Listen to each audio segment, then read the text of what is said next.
and welcome to the Unhinged History Podcast, the podcast where I cannot get it together. And the Truly, podcast where I asked her to, but she refuses. truth. Um, each week we come together and we verbally assault one another with stories we have compulsively learned and are ramming the opposing story down the other person's throat. So far, there's been multiple knockout rounds, and Theresa has won every single one of them. To be fair, I fight Oh, dirty. minus that time I told her about Alexander the Great. There's that. That was awful. That was Sorry. awful. But okay, Sorry. either way. We're here. We made it to another week. Congratulations. Celebrate us. I I'm mean, Angie. That's Theresa. oh, Ha. hey, we should do that. That's the important part. Like, that's the part we should really care about. I mean, that and our sources, right? Probably that more. Could you care about that Yeah, like more? you could call me whatever you wanted. I care about you more. Okay, I think honestly, if somebody walking down the street called me, even if they called me Angie, I would be shocked and appalled and amazed. It would be like seeing a biblical angel land in front of you, just eyes and wings and just being like, freaking A, what the hell am I looking at?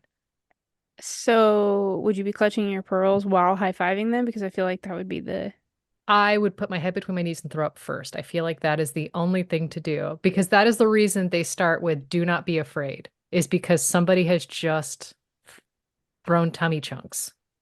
I don't know how loved I'm feeling about you saying you would simply put your head between your knees and hurl if someone called you Angie. I meant, well, okay. But it's cool. I was talking about seeing an angel, not necessarily being called Angie. Oh, oh, well, it all makes sense then. Anyhow, I mean, I I'm guess, yeah. sober. S- Thumbs up for me too. Yeah. Okay. So there's that. Winning or not. With a question mark. It's like if we can have that kind of interaction, buckle up. Yeah, that kind of interaction, sober. Imagine what it's Uh-huh. like after we've Yeah. had a few. We're I hope you're prepared because we've got another hour of this to record. So, ta-da! Um, Dun dun dun dun. last week you went last, which means I go last this time. So, I don't know. You kind of reached out and you're like, "Hey, I got my story done early." And I'm like, "Oh, let's record." Yeah, let's do that. I can do Hell that. yeah. I'm just sorting it out. Give me just a second. I realized I literally pushed on to our meeting and didn't have my notes. Mm, because, what fun would that be? So all that to say, this could be off the top of my head, this could have notes and sources. Take your pick. What would you like? I mean, I'd prefer the notes and sources. I feel like we just had this conversation. We did, yeah, and we like sources better than each other. That was the main takeaway. And I mean, if you've listened a couple of times, the best source is the national parks website. Truly, and I'm gonna be sad to tell you that today I don't have national parks. Do you? I don't think so. I don't think so. I do have the BBC though. So I mean, like, there's that. Do I? I think I have one. I have one national park service in mind. Are you for real? I'm 100% for real. I had to double down and look again. But yeah. Okay, at this point, I have to know, do you when you're researching a topic, do you just for fun check to see if there's a national park source just so you N- can say it? no, I think it just happens. And it's not that I have like if you take off my shirt, it's not like I have a tattooed green Park Service shirt underneath this. She does, you guys. Don't let her lie to you. You can never have a farmer's She tan if you've got a full short sleeve shirt tattooed on your body. she has that like I have the Reddit logo. Oh, okay. All right. I'm just gonna start. I'm just gonna go. I'm gonna start. I'm gonna give you my sources. So my first source is the State Library of Victoria. There is another source called the Irish Revolution Project. My favorite source was the Women's Museum of Ireland, the world101.org. I had to have some answers to some questions. So I'm hitting you with all of my sources today because I had a lot of questions. And so I found a lot of sources. Okay. The Johns Burn Library blog, Irish Women Rising, Margaret Skinnider, Britannica.com, the National Library of Ireland, and of course the BBC, as I mentioned earlier. And I'm saying this right now, not 100% certain I actually pronounced her name right. Skinnider, Margaret Skinnider, MargaretSkinnider. I have even listened to her personal interview and honestly Still no am clue. now realizing I I said it right to myself about 100 times while I was typing this out, but now that it's coming out of my mouth, it doesn't sound right. But all that to say, I do have a YouTube link that I can send to you of her actual voice giving her actual take on the events. So I think that's really awesome. So, And here's where Angie's all voice is dubbed over by this foreign woman, and she goes and makes a drink. bye. That will not be happening, I promise. I have yet to figure out how to dub over my voice.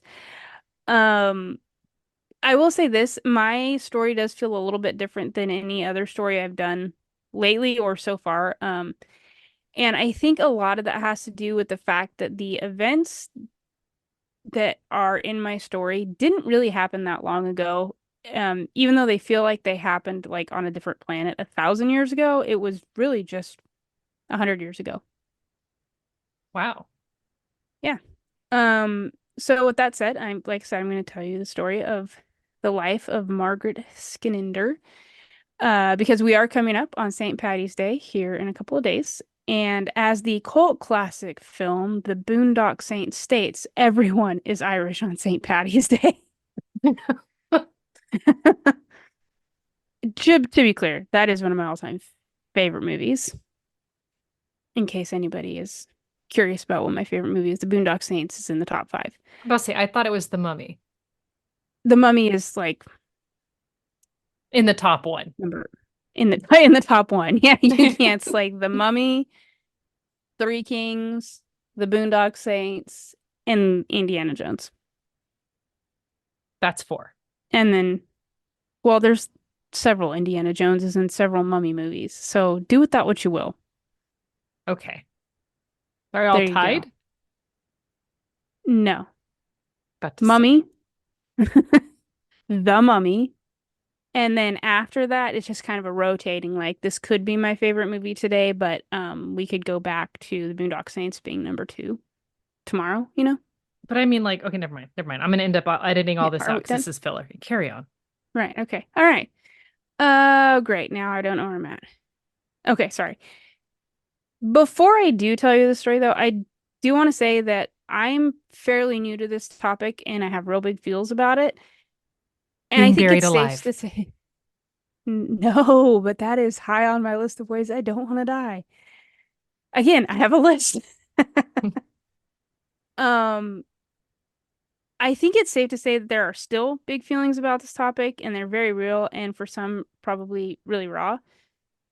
So with that being said, I'm doing my best to understand the events and both sides of the independence of Ireland from Britain, as well as being respectful of hearts and opinions. So with all that said, here's my story.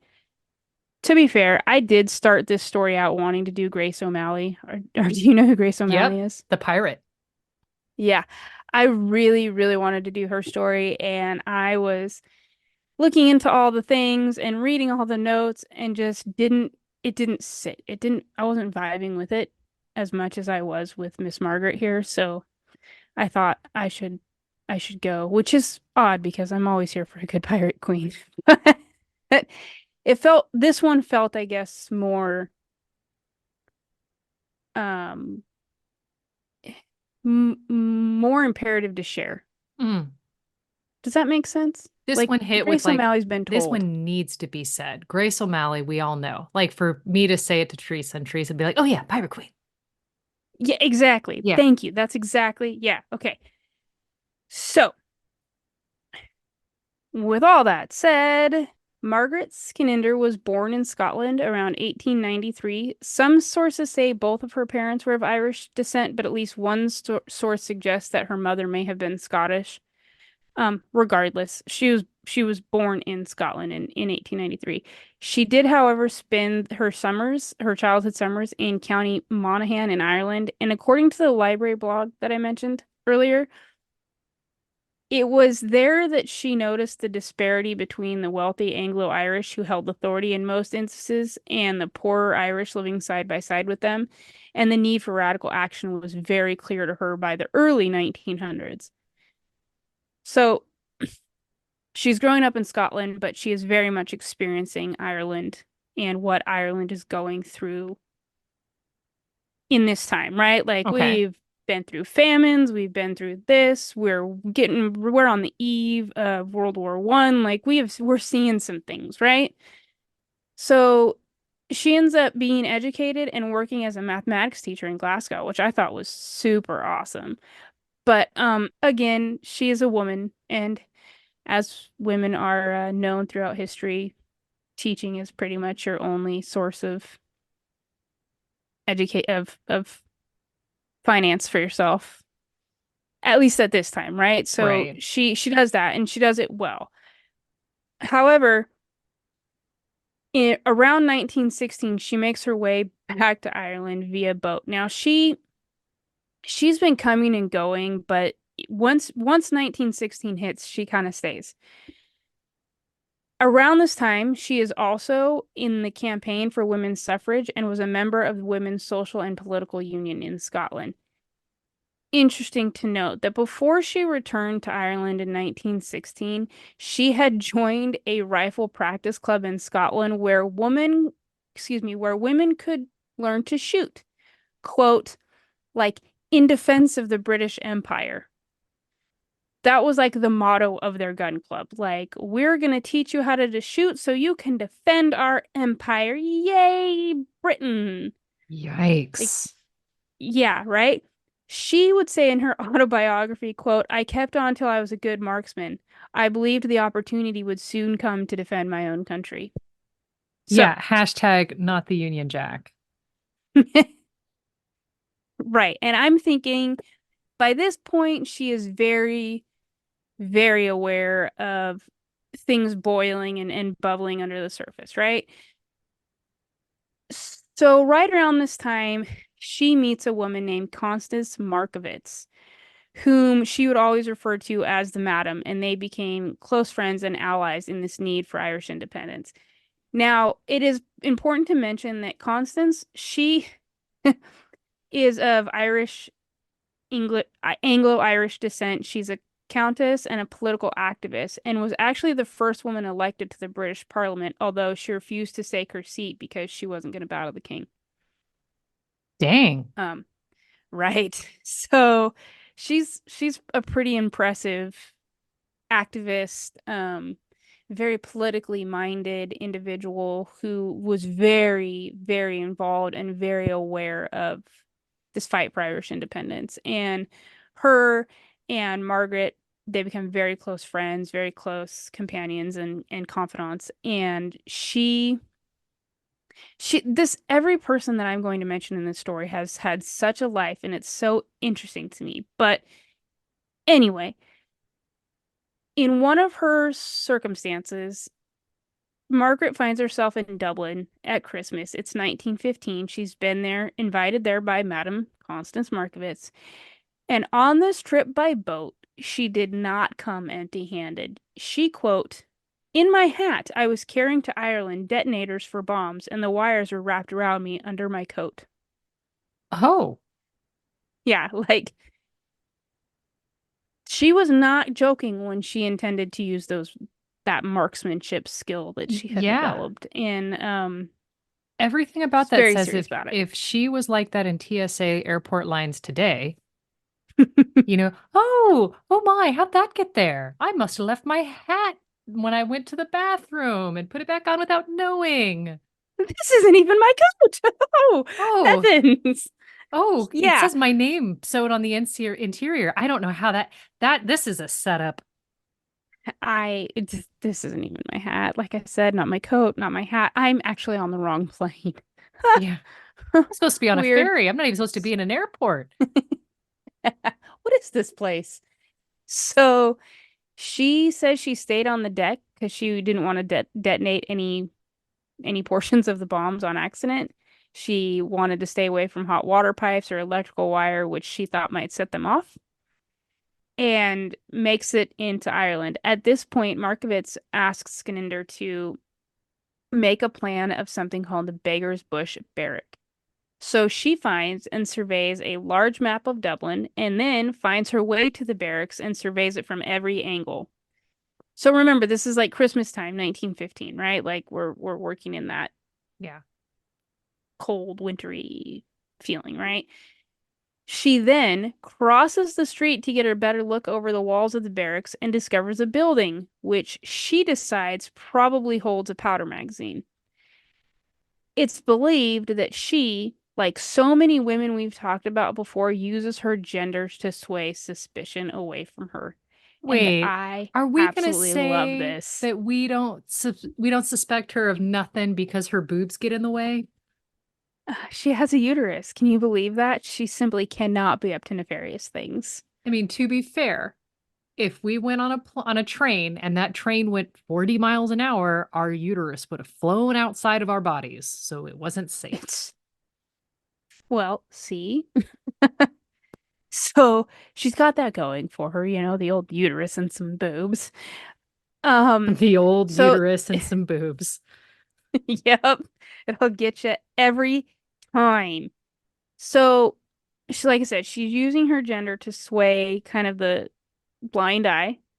And it's said she is even said to have tricked a young boy into helping her create a map of the barracks. She, quote, pretended to lose her handkerchief, and the young boy offered to retrieve it while she stood on tiptoed and assessed that it would be possible to dig a tunnel between two walls and place explosives and a detonator in the hole.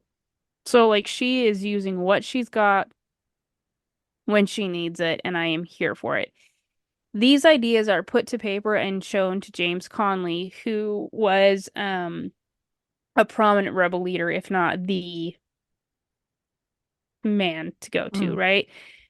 And this he agrees this can work. This is going to have like we can absolutely use these ideas. We can absolutely use these blueprints that you've given us.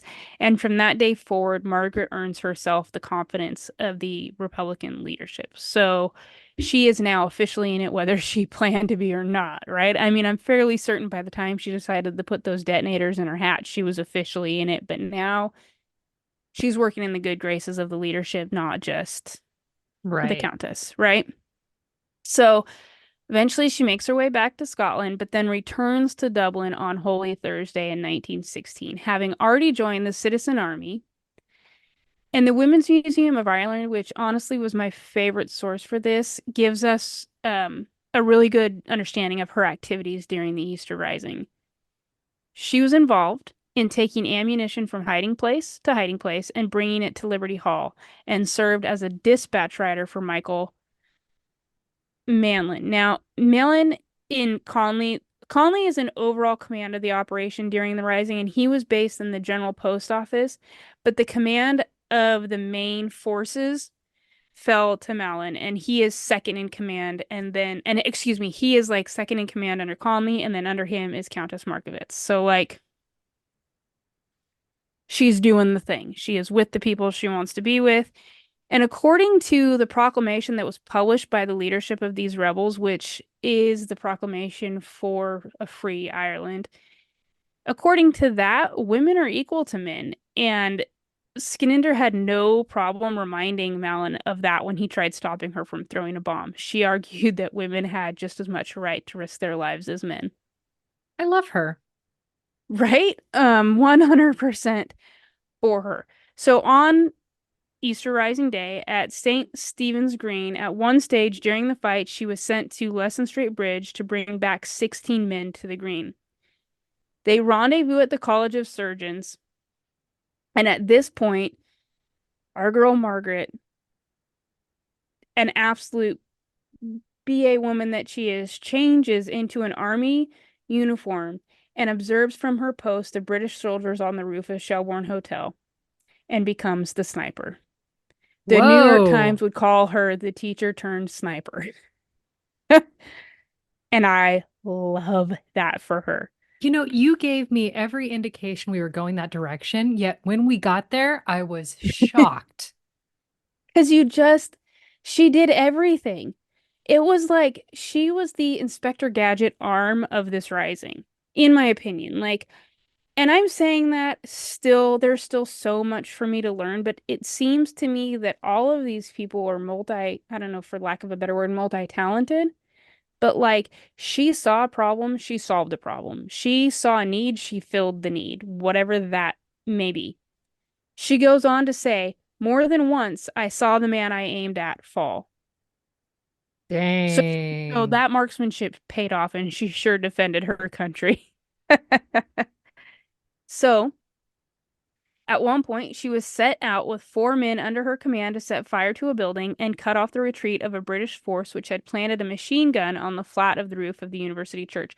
This is as I had mentioned before, this is the women's museum. Wait a He kind minute, of wait a reads minute, wait a minute. There was a machine gun on the roof of a church. Church. the flat of university church. Either, So, okay, yeah, yeah. that seems that seems oxymoronic. Yeah, I mean, Civil War also, right? This is what I thought was really interesting. Ruth Talon, who she's an author, and she is speaking to James Conley's daughter Nora, and Nora describes the incident as an example of the relationship that existed between men and women in the Citizens Army. Quote, when they were going out to attack a nest of snipers, she was in charge of the squad. You know, when we talked about Colin Mm-hmm. Gubbins was here and So there he you was go. watching all of this going like, yeah, we can't like discount the contributions of these women because they're kicking our ass. Yeah, they're killing it. Oh, it's those uteruses, though. Well, I mean, look, he was one of the reasons why the SOE had women, and it's because And of he wasn't this, wrong, right? because Like he's he watching wasn't. this. I just, okay, I think this story resonated with me so much because we talk about a lot of really impactful, really powerful women, but like for me, it's so interesting to see that they can come out of anywhere Yeah. and step up at any, like it doesn't have to be like the commander's daughter or something like this. Was a school teacher from Scotland that thought to herself, "Do you know what? I have a skill set here and I can use it. And I'm gonna fight for the freedom for these people because I agree. They're not wrong, right? Like, Mhm. and I think it just speaks to the indomitable spirit of being a woman. Like we can absolutely do the thing and we absolutely will do the thing and we will not be stopped. And I just love that for her as much as I love me a good pirate queen. So, she would actually take the worst of the injuries. She was shot several times and she laid in agony for 3 days while the fighting continued. Oh, Right? bummer. She never saw Commandant Malin again. He was executed by the British, which in turn, along with Conley, who only proved to make the desires of the surviving troops want their freedom even more. In fact, Conley's court-martial, he wrote out in a statement, quote, the cause of Irish freedom is safe as long as Irishmen are ready to die endeavoring to win it. He was the last to be executed in that group of rebel leaders, but it only worked to inspire rebels more. Yeah, it made a martyr. It absolutely did. Like we did not The British did not think this through when they decided to, when they were able to capture, a week later, when they were able to capture the rebel leaders and the rebels, they took out the leaders and they didn't think about how you become a leader, what that does, what that means for the people that follow you. Yeah. Not thought out well. But anyway, Margaret spent 7 weeks in the hospital and was absolutely incredulous to find out that the leaders were executed. We had obeyed all the rules of war and surrendered as formally as any army had ever capitulated. So, having done everything they were told to do and believed they would be right, they not only made martyrs of their leadership, but they proved just how hypocritical they could be, right? Like, Hypocritical? yeah, yeah, hypocritical. What did I say? Hypocritical? Yeah. Yeah, And I was yeah, just like hypocritical. apocryphal, like the last books No, of the Bible, the ones that were not included in Council of Nicaea. no, no, not that one. Okay. Hip Hypocritical. Words are so hard for me Dude, you're today. fine. You're fine because I haven't gone yet, so you haven't gotten to correct me, but they're coming. That's true. They'll be there. Yeah. No, you're killing it. So, additionally, like, don't assume that her wounds stopped her because Miss Skinnider during the War for Independence, now we're talking the years between 1916 and 1923, she becomes an active member of the Bond, and Sure. this is the women's auxiliary to the IRA. And in 1922, she was made paymaster general for the IRA. In December of 1916, so almost a year later, she sails for America and spends the years of 17 and 18 on a propaganda tour for the Women's Auxiliary Unit. And I didn't What know that is, was a thing. you about to say, what does that even look like? I have no idea. And I have, like, You write some what cartoons I'm in the imagining. paper, you talk crap at all the bars.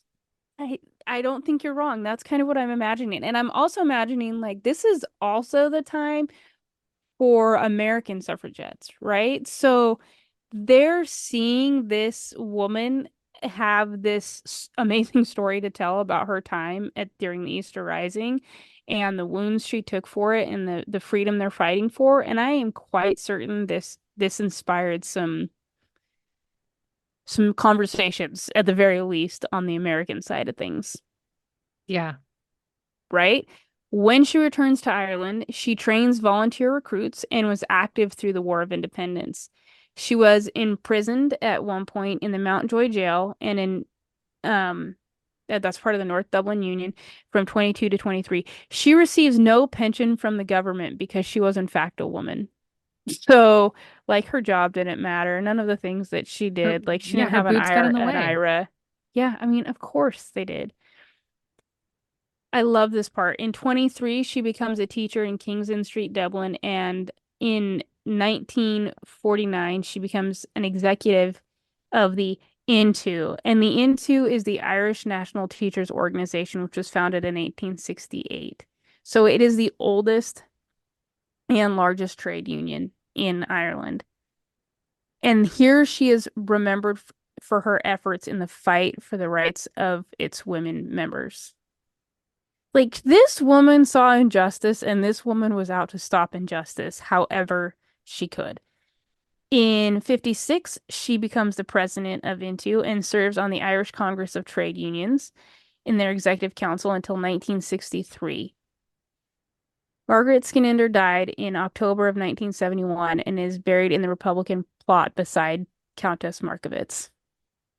Aw, And I love it that came for full her. I think story she's, or full didn't it? circle. Like, there's literally, I had so many questions and I have some amazing pictures. I just was so inspired by her story of just seeing what needed to be done and doing it, as opposed to just going back to Scotland and pretending it didn't exist. Yeah. And it made me wonder how many, because when I was looking into the other leadership of of the rebels, a lot of them were from Scotland or had spent time in Scotland or were raised in Scotland and then came back to Ireland, or their parents were Irish and they came to Ireland, whatever. Like, So it left me with a lot of questions about how truly involved Scottish people were in this event, in that they don't get spoken about enough. Or was it just simply that we're kind of all the same people fighting for the same thing? It just the fight just happens to be in Ireland right now. So what I do don't you know, but think I it thought it was is? really interesting. I think it's a combination, honestly. I think that, Scotland's looking at the same situation that Ireland's looking at. Maybe not such a powder keg, but they're seeing the treatment and the way that things are happening in Ireland. And Ireland is unique in that there's not just political unrest, there's religious unrest, there's social unrest. It's not just one thing, right? Like Ireland always seems to be a tinderbox of multiple problems at once. And I know that exists in other places, but especially in this time and in this century, that seems so real for Ireland. So I have a feeling that the people that were from Scotland being involved in this was just seeing what they saw and wanting to help in a place where they knew they could. Mm. That's my theory. I don't know how right I am about it. I'm really excited to learn a lot more than what I've already learned. This might be my new obsessive topic, This might be but your that room. this might be my new realm. Yeah, I do have some pretty fabulous pictures, at least a couple pretty fabulous pictures. Go on. Do go on. Do you see these lovely women? I do not think any of Aww. them are Margaret, but this is the women's auxiliary and part of Sunfen. It is a So, black and white photo. There are four people in the foreground seated. They have um, boots that go mid-calf, but are probably also flat, you know. yeah, Lots of laces. Those things took 5, 10 minutes to get on in the mornings. Um, easy. they're also wearing pea coats and they've got belts and sashes.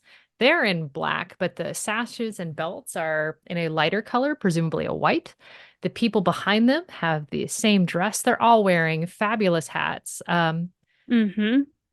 And yeah, they are a mixture of facial expressions. There are Yeah. smiles, there are grimaces, there are There flat are win a affects. snack. Yeah. Why am I here? Who brought me to this? I thought there'd Mm-hmm. be cake. Yeah, I absolutely love this picture. And then because I was curious, I needed some maps. In case you were curious like I was, here's a map of Ireland that shows the Republic of Ireland and Northern Ireland, wherein when they finally win their independence, Northern Yeah. Ireland is right. So I was curious where the line for that actually was, despite like we have the names of the counties, but like visually I needed to understand that. Did you And then I ever found watch The Dairy Girls? no, that's on my to be watch list. Like It super excited for it that needs one. it needs to be on there. Like you need to get on that because one of like the I won't call it the season finale, the series finale is about Ireland gaining its independence. And it is a Okay, very emotional episode. I'll give it a go then. Yeah, so I thought this map made it'll make it a little bit more sense, at least visually for me. You can see England, Wales, and Scotland there and where Northern Ireland sits compared to everywhere else. Yeah, that made way more sense when you think about how it worked. I mean, facts. It truly. That's yeah, I have no other pictures. I thought I had one more, but I do not. So anyway, there's my Margaret Skinnider. And if any of our listeners out there are literally pulling their ears out because I pronounced her name wrong, if you could kindly tell me phonetically how it's said, I'd appreciate it. Because mentally, I could say it every single time, despite the fact that I listened to it, I could not say it out loud. Fair. Fair. Okay. That's my girl. I like her. She's new to me, which is fantastic. And I think I need I more love people who are new. new to me. I love new to me. All right. I'm going to tell you the story of the woman who founded Vancouver, Washington.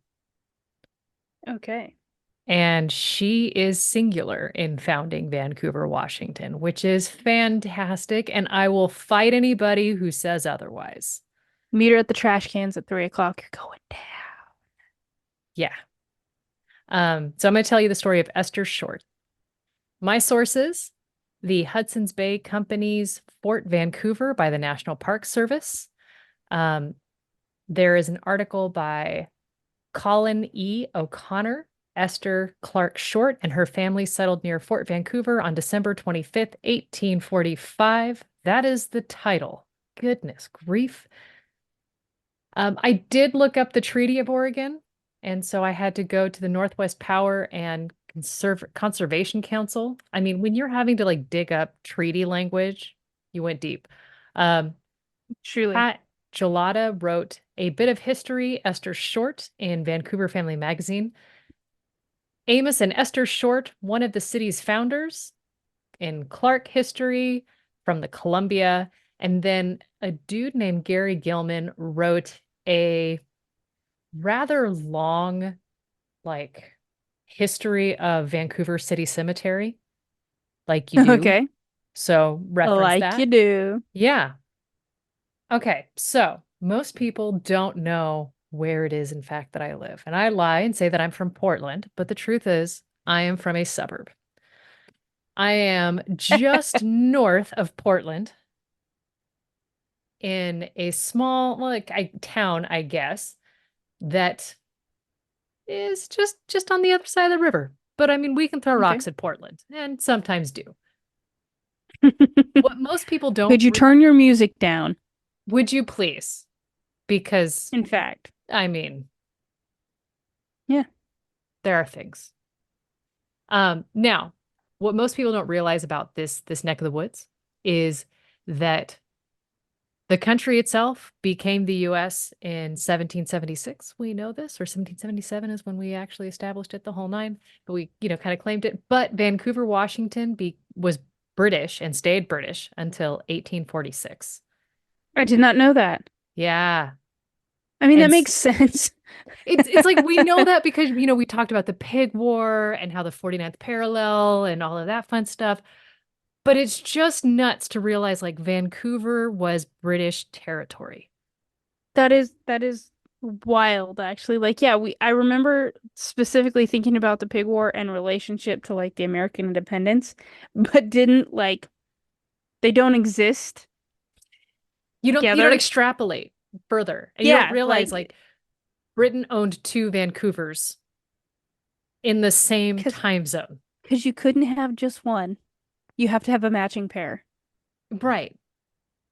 And it's Earrings. it's like what do we what? What? Hmm. Yeah. Now, one of the like I absolutely adore my neck of the woods and I adore learning all about it. And we actually have a state park in Vancouver that is the Fort Vancouver. And so on the grounds of one of the old Fort Vancouver sites, because it moved, is a I'm recreation. sorry. I just had this image of the fort picking up its skirts and walking away. Yeah, it picks up its wooden fence skirt and Yeah, shimmies down the I'm so river. sorry. There was no way I could have not said that. It was literally the visual No, in I my mean, mind, and I was trying to tell myself to shut up. as soon as you said that, or before you even said that, I saw it. And then you said, Oh, okay, good. when you say, and I was like, oh, dang it. We have a mind meld. She... Yeah. So Vancouver, British until 1846. This is all 1800 stuff. I don't think I touched the 19. So if I say any other number, 1800s. Got it.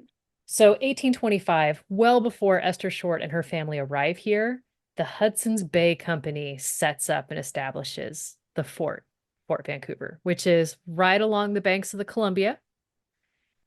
Now, this area is so pivotal for the Hudson, the HBC, if you will, that they like it's hard for me to imagine living in a metropolitan suburb that this was renowned for wildlife. But it was Okay. because, I've got to think 250 years ago kind of deal, 200 years ago.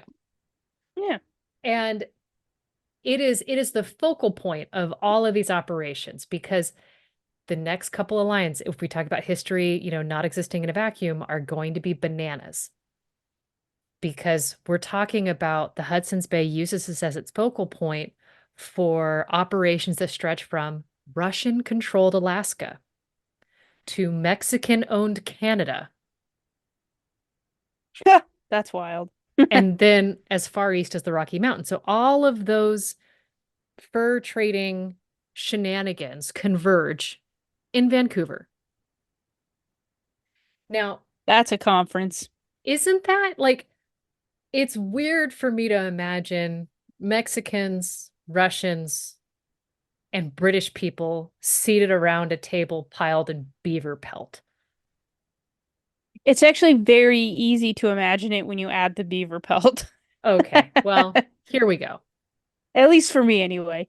Before that, no, they were all No, wearing the suit of their nation. fair. Sombreros were involved. I agree. I agree to your terms.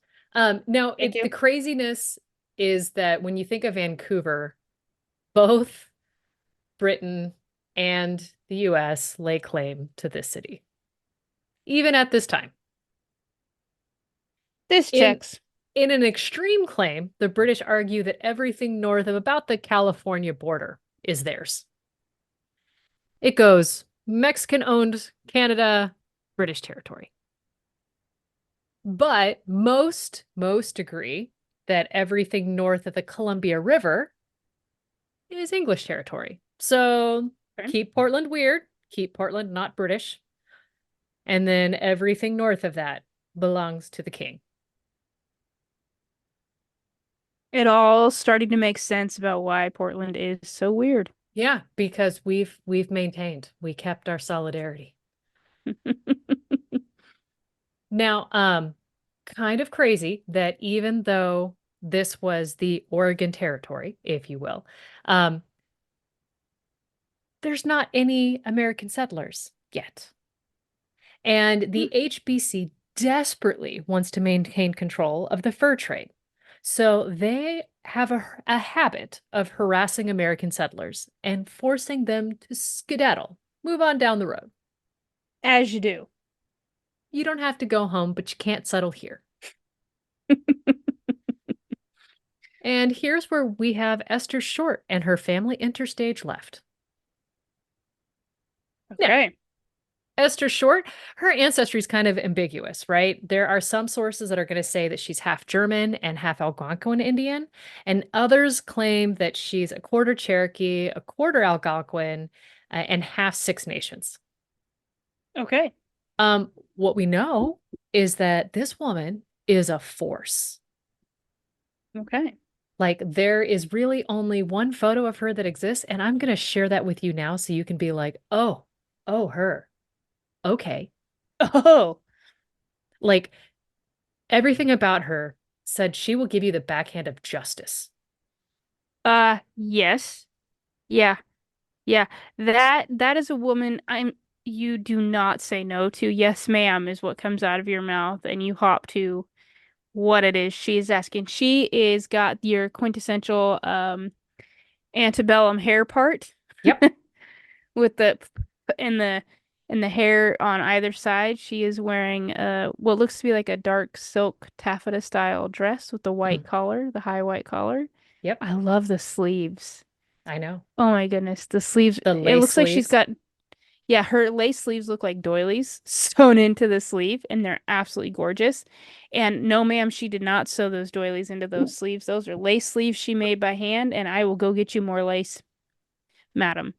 Right. And everything Thank you about for that letting me face live. says, I will not tell you twice.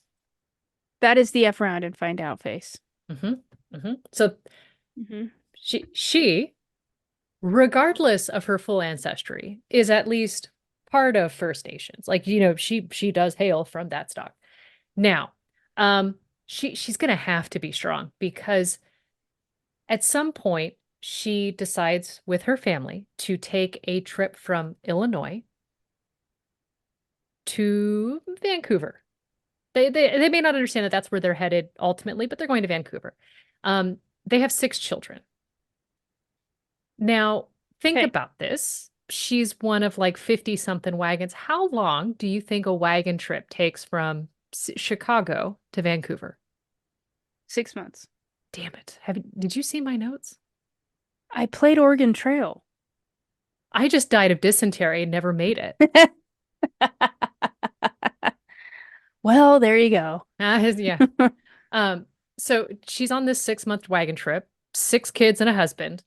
And to make matters just a little bit tougher, um, right outside of Boise, she gives birth to her son, Grant Hall Short. Is this kid number 7? Yeah, Oh, yeah. get it, mama. Now, I mean, okay, I've been pregnant, you've been pregnant. Um, the last month of me with 6 pillows on a queen-sized bed by myself because I didn't share well. Um, I was deeply uncomfortable. I And slept I'm on the couch. because you were just like, I will not share my place, my space. No, because I couldn't lay down. Oh, Yeah, okay. Now imagine being on a bumpy wagon, wouldn't do it about. You can wait till this baby's born. right? You Yeah. guys go ahead. I'll catch up. Yeah. Find me a nice hotel in Boise and call it good. Yeah, I'm done tapping out. So I, I got to read that part where she gave birth, and I was like, oh, oh, it wasn't she was freshly pregnant and ended the Oregon Trail 6 months in. It Could was you imagine having a like, okay, birth is uncomfortable and that last month is uncomfortable, but a newborn, with your bit swollen. yeah, on a bumpity, oh, that No poor thanks. baby. We were Oh, talking about Esther and not the infant, right? yes, the Yeah. baby's Okay. fine. The baby's The fine. I'm baby will talking about live. Esther. Yeah. So meanwhile, all this is happening. Um, they make it. They make it to the Pacific Northwest. And they get here and they decide they're going to, really kind of see what's going on. As all this is happening, June 1846, Great Britain and America signed the Treaty of Oregon. So that establishes the 49th parallel as the border between the two countries. And nothing bad ever happens because that treaty is very clearly defined and nobody ever gets upset about ambiguity. Definitely I not. recall a specific fight over a fence line and a pig, but hey. I mean, you say that, and I'm going to say definitely don't listen to episode 3, which is about the pig war. Definitely don't. Because Because, none of that actually happened. It's an alternate reality. I In mean, this it's reality, awful. everybody's happy. It also includes the National Park Service. Okay, so this happens. They sign the treaty, and the newly gained land that is now Washington, Oregon, and Idaho, that's the Oregon Territory. And in hopes to get this land settled, Amos Short, Esther's husband, he received 640 acres as part of the donation land claim, and he settles his family on the land west of Fort Vancouver. Okay.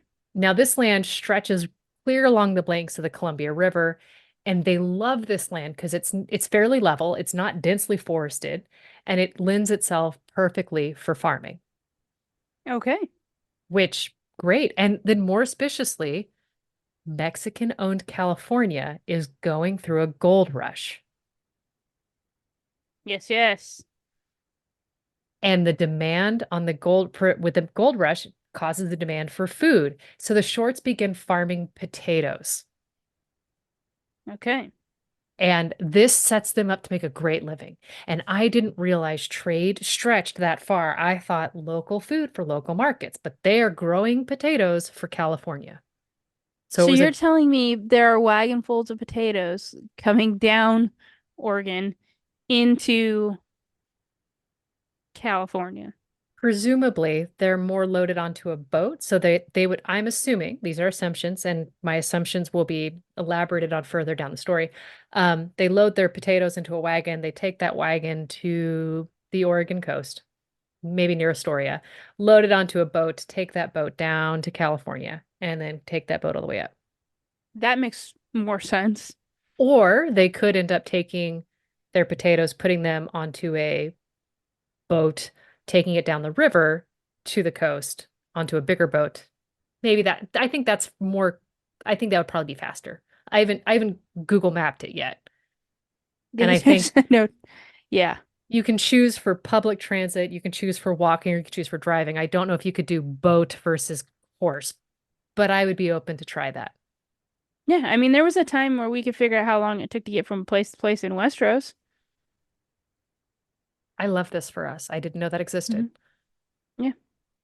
So either way, they're growing potatoes. And as their prospects grew, so did their family. 10 kids. I don't But at know if least we're you stationary now, were right? stationary, and I don't know if you could tell from the photo, but Esther was stout. She had birth in hips. Mom had birth and hips. Yes, she did. She could do it. I'm going to assume 6 of those 10 kids were boys. I have no idea. I didn't go through the family tree and count male, female, and know how many blue and pink blankets to send, but these are things. Now, as all this is going on, they actually become the first American settlers to establish in this area. Okay. Now, since they kind of hit this milestone, the residents of the fort, they feel some kind of way about it because again, they're in it for the beaver pelt. Now, this area was primarily male. It was founded by lumberjacks. So there was no, that's why we have so many strip clubs per capita, even to this day, Angie. I don't know why you're giggling like I said something deeply. Thanks. You could just edit that. Nope. Um, Now, the shorts, they may not have understood how the HBC hotly contested all of these treaties signed by multiple governments. Um, they they really believed that the Columbia River separated their countries and that that was it. Like they don't need the Oregon Treaty to tell them otherwise. This is English land. That I might be a mean, that problem. seems right. Seems fairly British. It really does. Hmm. And the HBC, they've already repelled many other Americans. These shorts are just going to be another in a line. Now, at first, they start by damaging the shorts' fences, and Why is it always the it fences? starts with the fences, right? It's a very colonizing playbook. You do the It fences, really is. the pig eats the potatoes, And here we are. and next thing you know, it's keep your potatoes out of my pig. Now, And also, I'm calling Germany. yeah, you always have to call Germany in this age. Now, that the fence damage doesn't, it's not enough to chase them off. The shorts are just very tenacious people. And since it didn't work, it kind of escalates a little bit because 1848, Amos Short leaves. He runs an errand, goes to town to get tobacco. I don't know. He's not present. He's not accounted for at this moment. Okay. And that's when the British they decide to round up Esther and her children.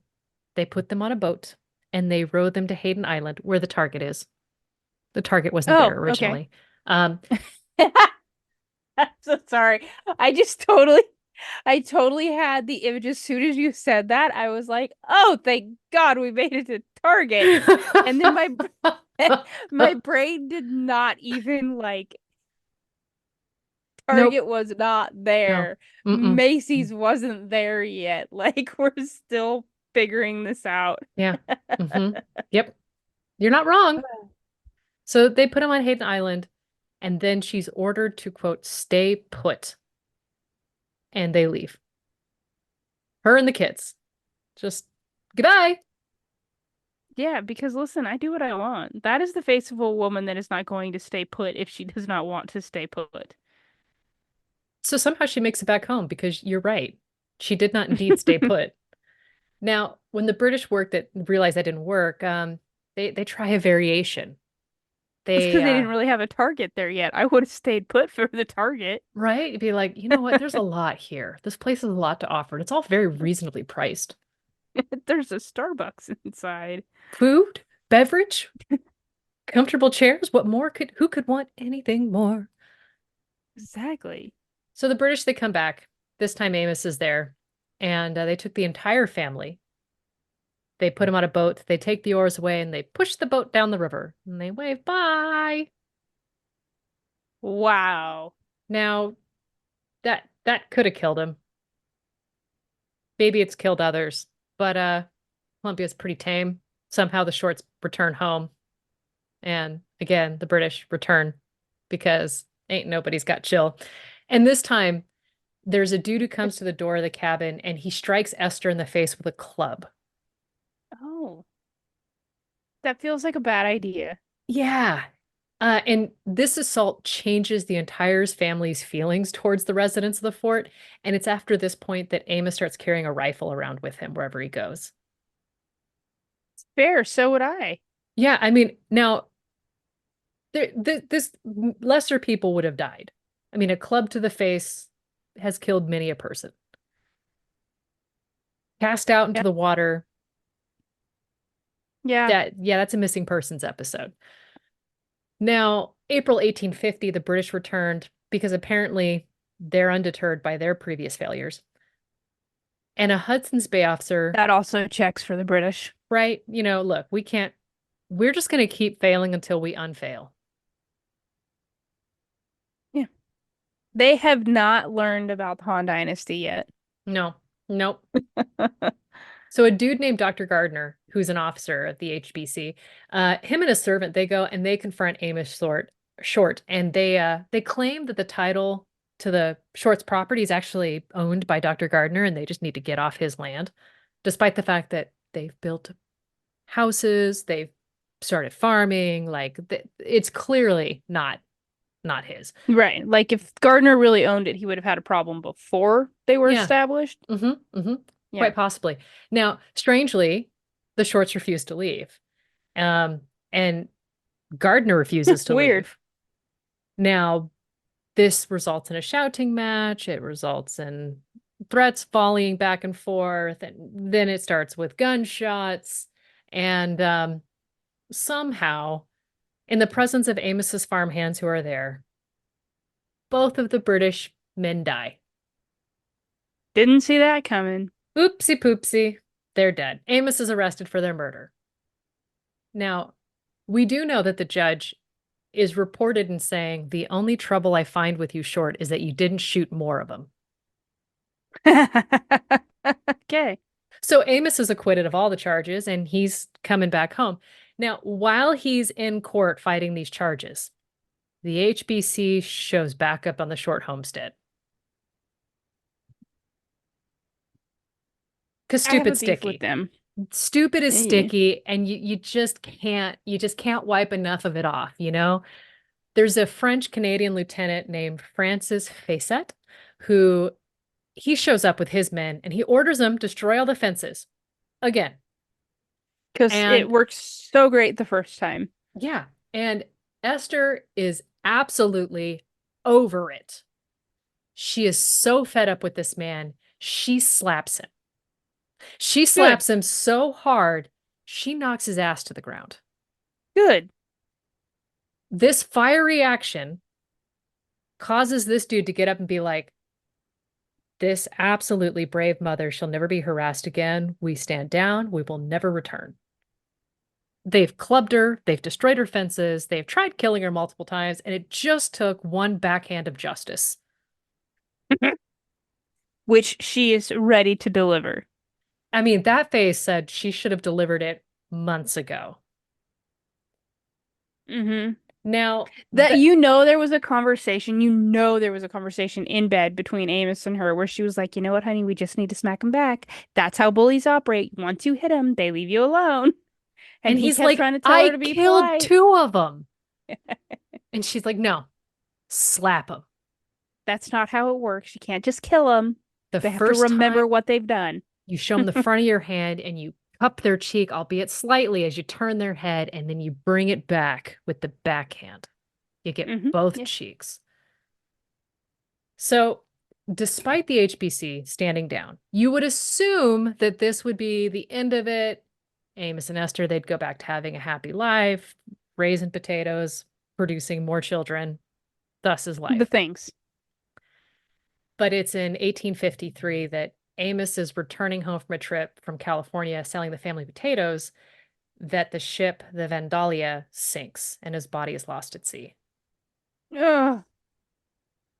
which I was really kind of upset about. And I Yeah, I had to liked remember him. that because I actually got to go recently to Esther Short's grave with Kiddo, and we actually broke into the cemetery. That's a different Oh, story. That that was was the the yeah, cemetery store. that was the That's cemetery awesome. break-in. And I was like, oh, his grave's not next to hers. It's like, oh yeah, because body was unrecovered. So there was Mm. that. But with Amos dead, Esther learns that the land claim paperwork that Amos filed completely incorrect. It's all wrong.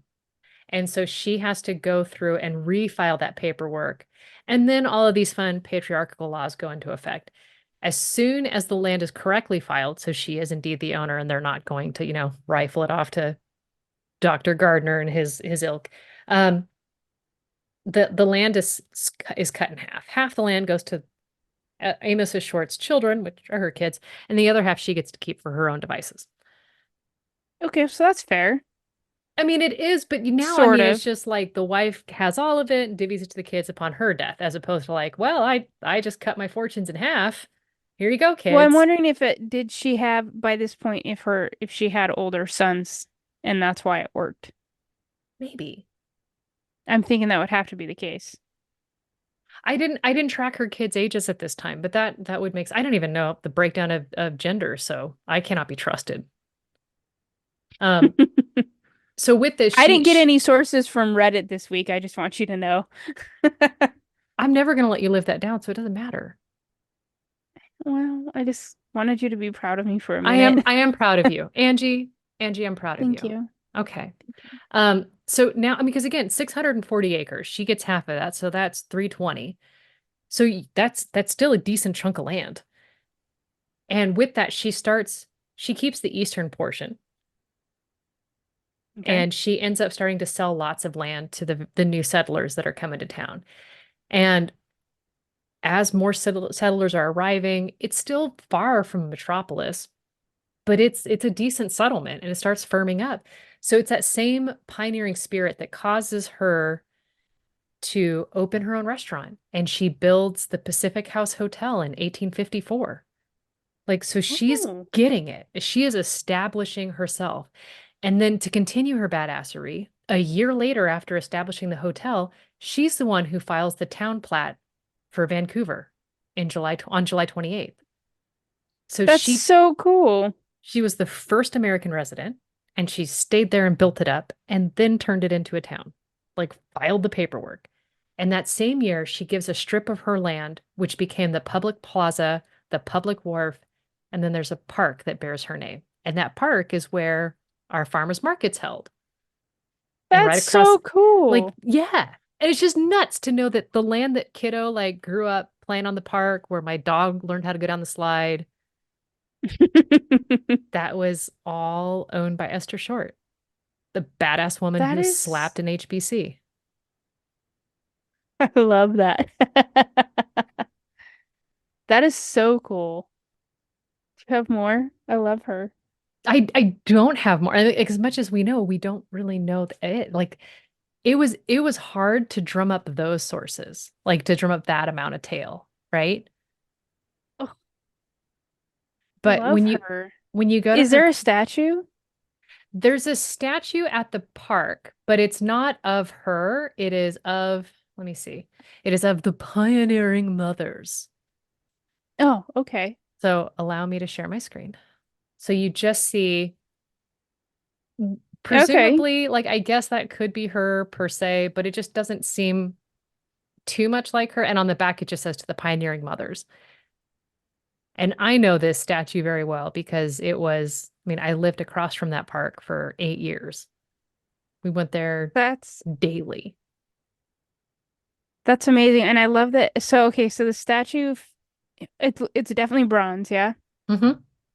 The statue features a standing woman who is surrounded by smaller children, like hiding in her skirts.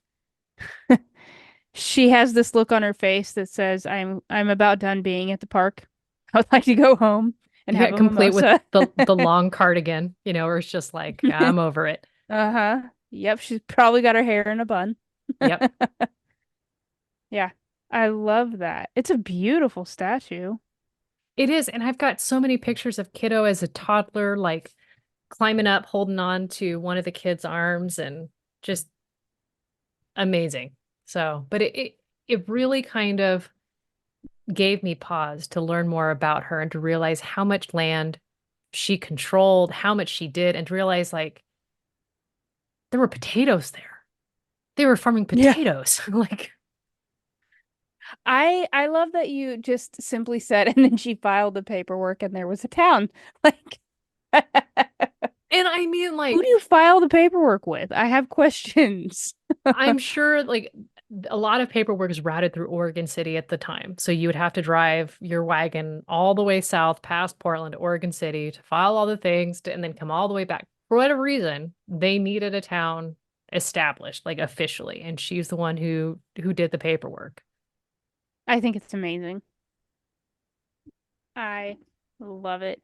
There's some undeterred spirits in our stories today, that's for sure. Hell yeah, some incredibly strong women who just they don't have time for that. No, we are doing the thing. Yeah, I love that. Hmm. I need to see if my local history is really interesting, but I'm not sure if there's any one lady founder, you know? Like we are the heart of the gold rush, so there's a lot of Maybe they'll talk about potatoes from the Short family homestead, the Short family yeah. potatoes. I will see what I can learn. Yeah. Yeah, Because I didn't realize that's that awesome. up until saying this now, that potatoes from my home to yours is literally what is happening in Oh. this podcast.